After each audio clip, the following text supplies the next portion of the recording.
आपने ये तो सुना होगा ना कि जिस घर में शादी होती है उसमें शादी से कुछ दिन पहले ही दूल्हा दुल्हन को घर से बाहर नहीं जाने दिया जाता। और अगर किसी कारण से इन्हें बाहर जाना भी होता है तो इनके साथ में कोई ना कोई ज़रूर जाता है और इनके साथ माचिस या लोहे की कोई चीज़ रखी जाती है। आपको पता है ऐसा क्यों किया जाता है? शायद इसलिए कि जो शादी वाले घर होते हैं उनमें टोना टोटका और प्रेत बहुत जल्दी अपना असर दिखाते हैं और इन घरों में भूत प्रेत बहुत भयानक खेल दिखा सकते हैं। वैसे आपने मेहंदी के बारे में तो सुना होगा ना। कहा जाता है कि गीली मेहंदी वाले हाथ लेकर घर से बाहर नहीं जाना चाहिए, किसी चौराहे को नहीं पार करना चाहिए, क्योंकि मेहंदी की खुशबू प्रेतों को अपनी ओर आकर्षित करती है। आज की कहानी में भी कुछ ऐसा ही होने वाला है। यहाँ एक शादी का घर है जिसमें सब कुछ अच्छा चल रहा है, लेकिन बस एक गलती और पूरे घर में भयानक प्रेत का खेल। डर के सफ़र में स्वागत है आप सबका एक और भूतिया कहानी में। कहीं मत जाइएगा, बने रहिए चेयर्स डायरी पे। मेरा नाम है आकाश।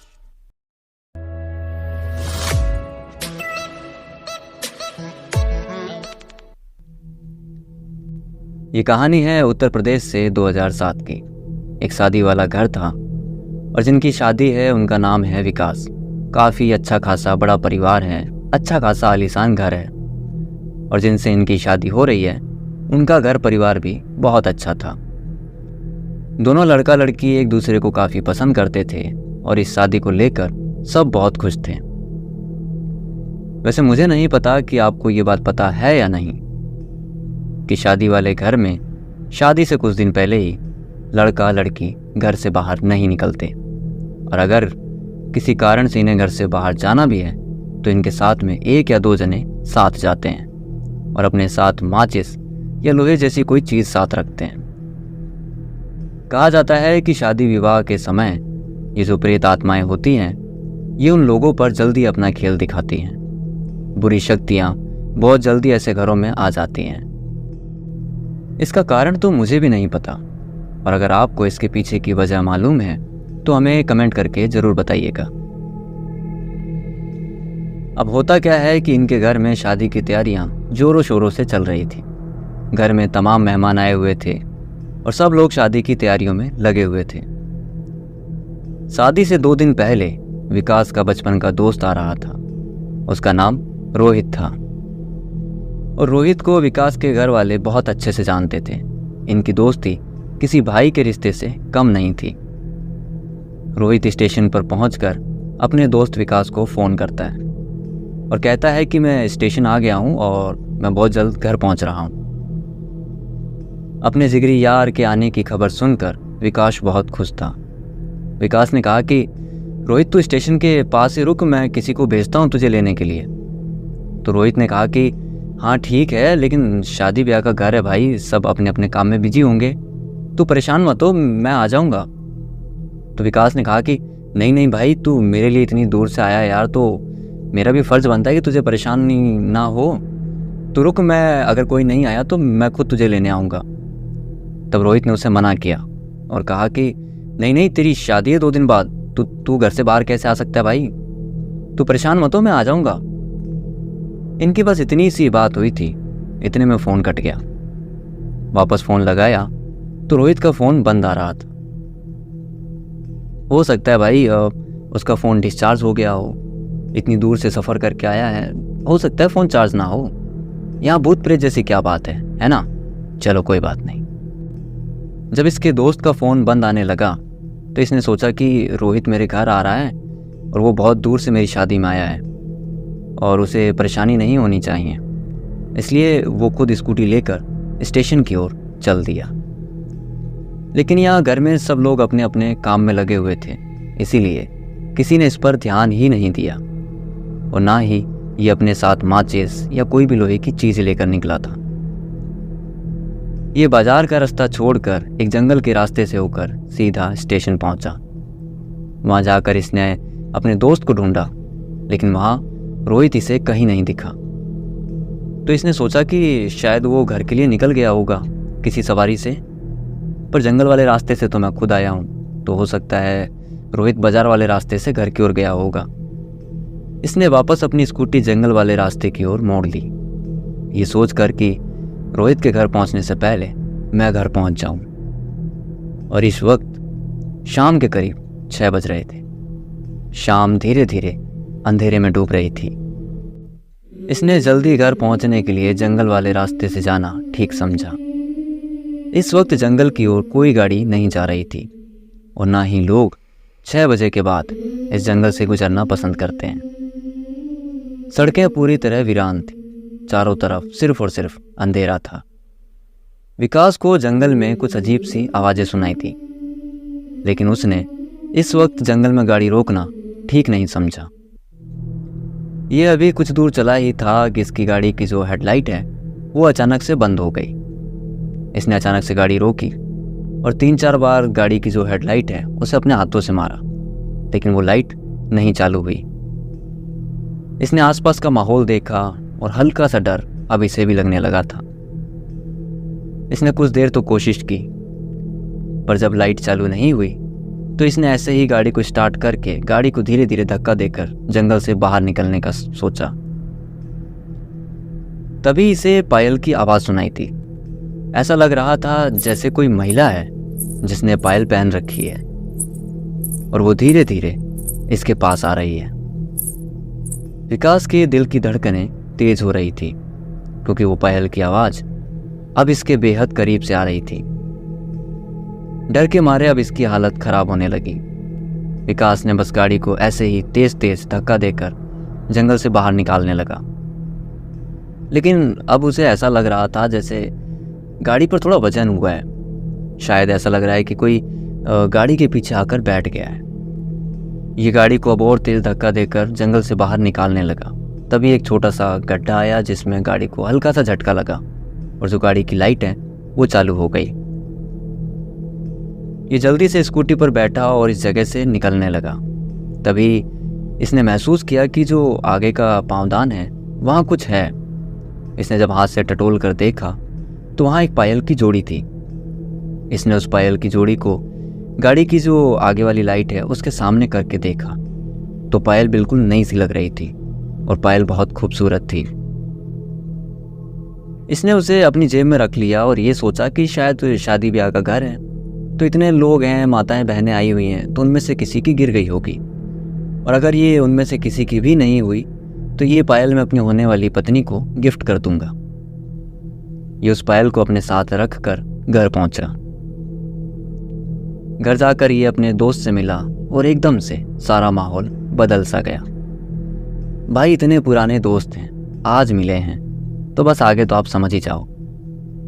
ये दोनों ऊपर विकास के कमरे में बैठे थे और बचपन से अब तक की बातें कर रहे थे।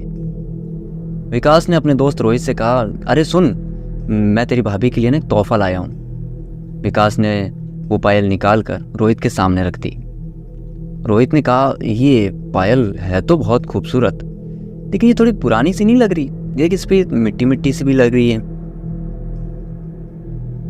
विकास ने देखा तो हाँ, पायल थोड़ी पुरानी लग रही है और इस पे थोड़ी मिट्टी भी है। पर जब इसने जंगल में इस पायल को देखा था तब ये पायल बिल्कुल नई सी लग रही थी और अब ये पायल एकदम से पुरानी सी कैसे लगने लगी।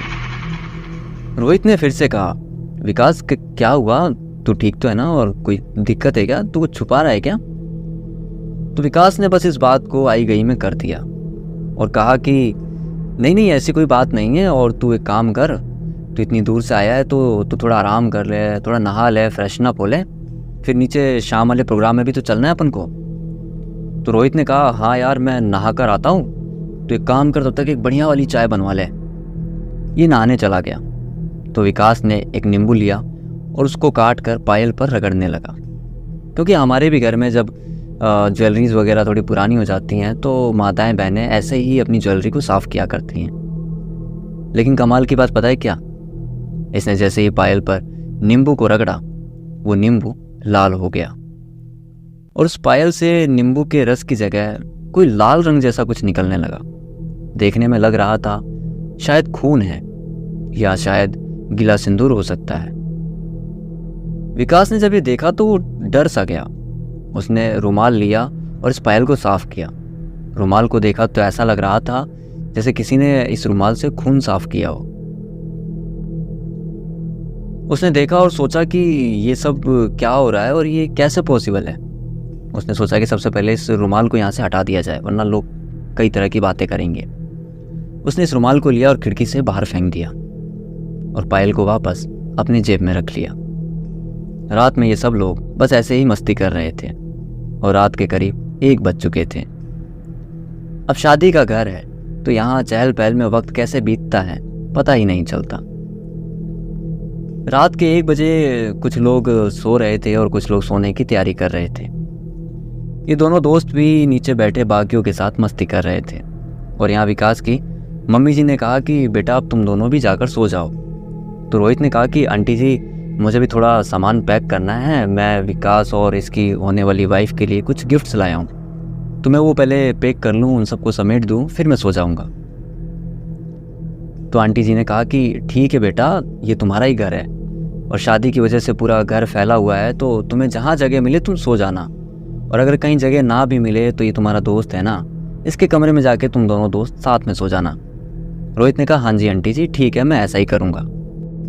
आंटी जी ने कहा बाकी सब तो ठीक है, लेकिन ये रसोई में इस वक्त कौन है, और इन्हें कहो भाई थोड़ा आराम से काम करे, ये इतने तेज तेज बर्तन क्यों बजा रहे हो, यहाँ लोग सो रहे हैं। रोहित उठा और रसोई की ओर गया।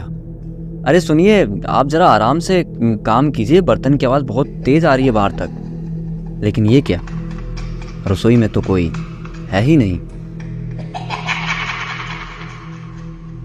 और ना ही यहाँ कोई बर्तन बिखरे हुए हैं। ये थोड़ा परेशान हो गया और कुछ सोचता हुआ रसोई से बाहर आया। इसके चेहरे के ये बदलते हाव भाव विकास की मम्मी ने पढ़ लिए। वो इसके पास आई और कहा बेटा क्या हुआ, तू गया था तो एकदम हंसता हुआ गया था और आया है तो एकदम गुमसुम और परेशान सा लग रहा है, क्या हुआ, तूने रसोई में कोई भूत ऊत तो नहीं देख लिया। ये बात हुई थी कि विकास इनके पास आया और अपनी मम्मी पर चिल्ला दिया, क्या भूत भूत, कोई भूत प्रेत नहीं होते, और मैंने कुछ किया क्या अभी तक है? आज के बाद से कोई भूत प्रेत का नाम मत लेना। ये कैसे बात कर रहा है, ये कोई तरीका है मम्मी से बात करने का। रोहित ने, ये कैसे बात कर रहा है तू, ये कोई तरीका है अपने मम्मी से बात करने का विकास। रोहित ने विकास को डांटा। इनके पापा भी यहीं से गुजर रहे थे। विकास की तेज आवाज़ सुनकर वो भी इनके पास आए और पूछा कि अरे क्या हुआ, ये विकास किस पर इतना तेज चिल्ला रहा है। तो रोहित ने विकास के पापा को सारी बात बताई।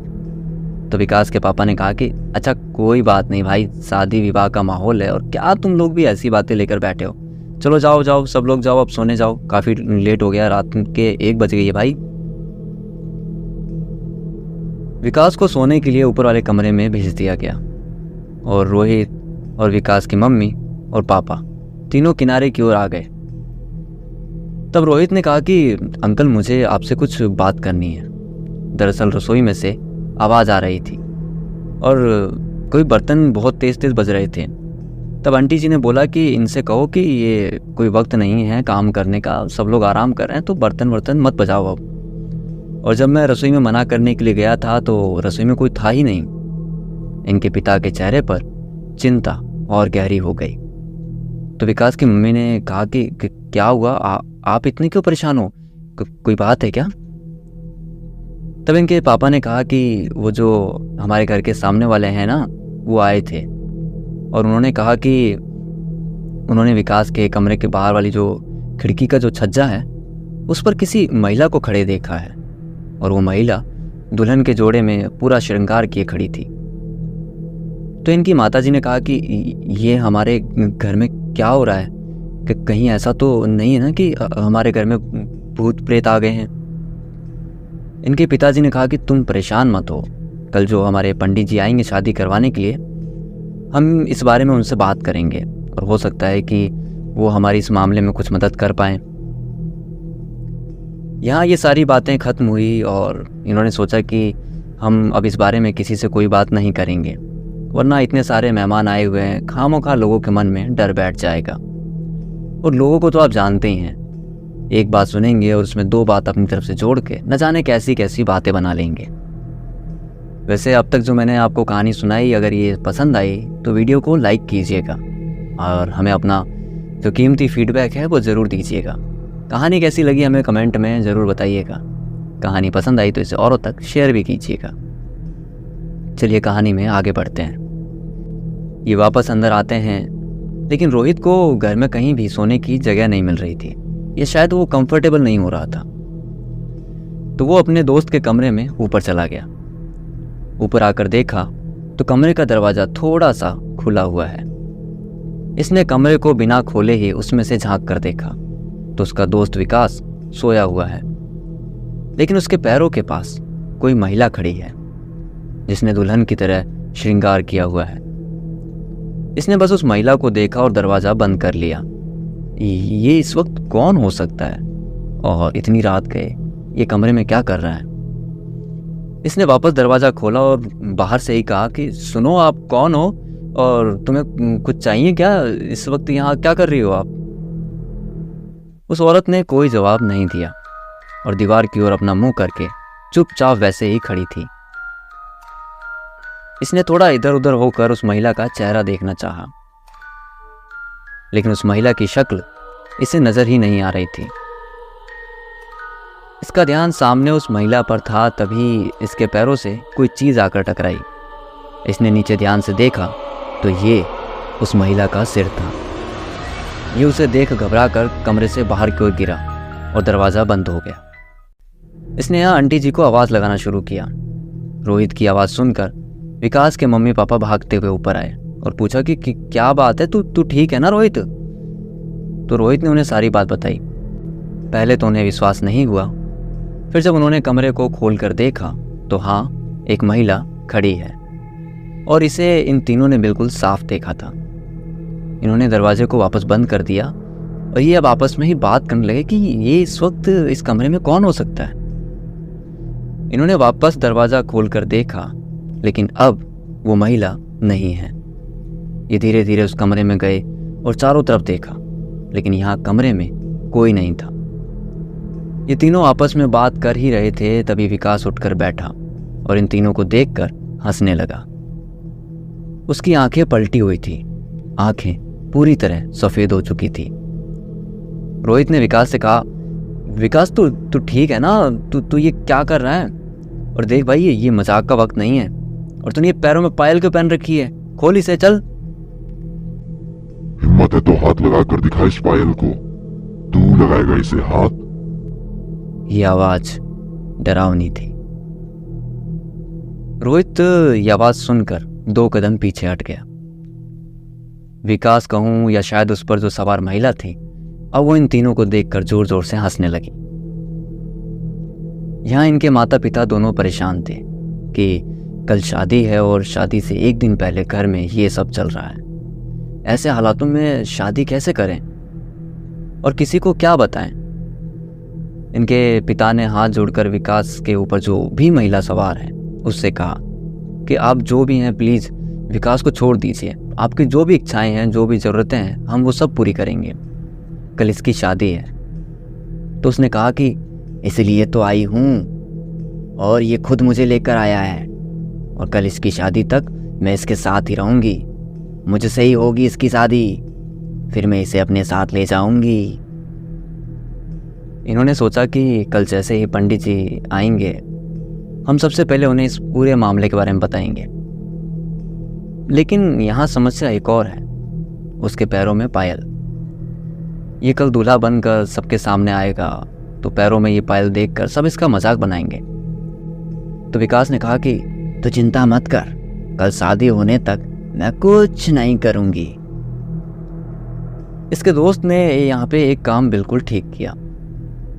सुबह जब इसे तैयार किया जा रहा था शादी के लिए, तब इसके पैरों में जो पायल है उस पर उसने रुमाल बांध दिया और उसे कपड़े के अंदर कर दिया। और विकास बस इसे ये सब करता देखता रहा और हंसता रहा। इधर इनके माता पिताजी ने पंडित जी से सारी बात बता दी। पंडित जी ने कहा कि शादी ब्याह से पहले ये सब चीजें घर के अंदर होना बहुत गलत है। पर ये प्रेत आखिर घर के अंदर आया कैसे? खैर अभी ये सब इस बारे में बात करने का समय नहीं है। पंडित जी ने कहा कि मैं इन सब चीज़ों के बारे में ज़्यादा कुछ तो नहीं जानता, लेकिन मैं आपको एक पुड़िया बना कर देता हूँ। ये पुड़िया आप विकास की जेब में रख देना, क्योंकि जब तक ये पुड़िया उसकी जेब में रहेगी वो प्रेत उससे दूर रहेगा। क्योंकि अगर एक बार इन तीनों के साथ में फेरे हो गए तब इस प्रेत को अलग कर पाना बहुत मुश्किल हो सकता है। और हो सकता है शादी के बाद जो घर के अंदर खुशी का माहौल है वो एकदम से बहुत मातम में बदल सकता है, क्योंकि इसके ऊपर जो आई है वो बहुत भयानक है। खैर, इनके बताए अनुसार इनके माता पिता ने ऐसा ही किया और वो पुड़िया जो पंडित जी ने दी थी वो उसकी जेब में रखवा दी। लेकिन इन्हें पता ही नहीं चला कि कब उसने इस पुड़िया को निकलवा कर बाहर फेंकवा दिया था। शादी हुई, फेरे हुए और यहाँ तब तक सब कुछ नॉर्मल था, लेकिन जैसे ही फेरे पूरे हुए ये फर्श पर आकर बैठ गया और गोल गोल अपना सिर घुमाने लगा। यहाँ जो परिवार के लोग थे वो डर कर सब यहाँ से पीछे हट गए और कुछ लोग तो ये जगह छोड़कर बाहर चले गए। जिनसे इनकी शादी हुई थी वो भी डर कर रोने लगी और कहने लगी कि ये क्या हो रहा है इन्हें। तो पंडित जी ने कहा कि इन दोनों को ऊपर वाले कमरे में लेकर चलो और बाहर एक गाड़ी तैयार करवाओ, हमें अभी के अभी पास के बालाजी के मंदिर निकलना होगा। इन्होंने उन दोनों को, यानी जो विकास हैं और उनकी जो पत्नी है, उनको ऊपर वाले कमरे में बुलवाया। यहाँ पंडित जी और रोहित भी था। अपने दोस्त की ऐसी हालत देखकर रोहित से रहा नहीं गया। उसने उसके पैरों से पायल खोली और विकास के हाथ में रख दी और कहा कि मैं नहीं डरता तुझसे, जा, तुझसे जो होना तू कर ले, और मैं अपने दोस्त के साथ इसे कहीं नहीं ले जाने दूंगा तुझे। तभी जो दुल्हन थी उसने घूंघट के अंदर से कहा, क्या तुम सब लोग मुझे ढूंढ रहे हो? इसके बाद पंडित जी ने इन दोनों को गाड़ी में बैठाकर पास वाले बालाजी के मंदिर लेकर गए और फिर वहाँ नियम के हिसाब से इन दोनों का उतारा हुआ। वैसे यहाँ एक बात और पता चली थी कि ये जो प्रेत आई है ये अब तक 6 शादीशुदा जोड़ों को ले जा चुकी है और ये 7वां जोड़ा था। आज की कहानी में सिर्फ इतना ही। हमारी आज की कहानी आपको कैसी लगी हमें मैसेज या कमेंट करके ज़रूर बताइएगा। कहानी अगर पसंद आई तो इसे औरों तक शेयर कीजिएगा। आपसे फिर मुलाकात होगी एक नई कहानी या एक नए किस्से के साथ में। तब तक के लिए बने रहिए जेएस डायरी पे। मेरा नाम है आकाश।